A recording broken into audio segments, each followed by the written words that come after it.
Luhers guys, is long time no uploading vloggers. Magandang buhay sa inyong lahat. Dizzy Myers here. Namimiss niyo ba ako? Hindi, te. Sino ka ba? Ako nga pala ito, si Natoy na mahal ka.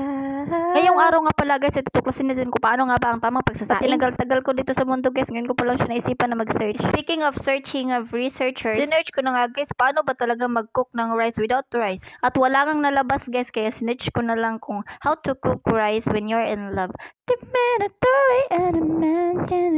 Mukhang naparami nga yung chika ko sa inyo ba? Kaya punta na tayo sa exciting part. 1, 2, 3, go! Ay, stop guys. Ako lang ba nakaranas ito ngayon guys, na may mga bidabidang mga Shein, mga Shopee, mga bisag-unsan, mga apps nila, mga advertise. Uy, Mukha na talaga tong television, itong cellphone ko ba? Okay lang sana na-monetize ito. Ang kutob ko talaga dito guys is si Google. Parang nagparamdam siya sa'yo ba? Kasi parang nalimutan mo na siya ba? Kasi di ba tayo ngayon, palagi lang tayo sa TikTok, sa Facebook. At yun na nga guys, whatsoever is the reason of this, tayo ay magpatuloy pa rin sa ating mga buhay. Kaya 1, 2, 3, go! Paano magsayang tutorial? Una, kumuha ka ng bigas at kung wala kayong bigas, manghingi silingan. Isang baso lang pala yung sinaing ko guys kasi kami lang dalawa ng baby ko tapos diet pa kami. Tapos, lagyan mo na siya ng tubig para maligo na yung mga bigas.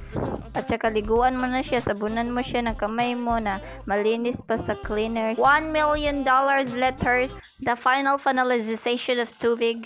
Lagyan na natin siya na naayon sa kanyang sukat, tapos sukatin natin siya gamit itong mga mahiwagang kamay natin. At proceed tayo dito sa third level.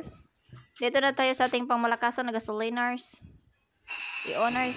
Tapos ay nabigla ako. And here we go for the last level. Break it down. Yo. Ilagay mo na nga yung kaldero mo dyan guys. Tapos tarungin mo paglagay para hindi siya ma-fall sa iba. Hi. At dahil tinapos mo nga ang video ko, ito na yung itlog para sa iyo. Kain na tayo. Yun lang guys. Bye-bye. Thank you for watching.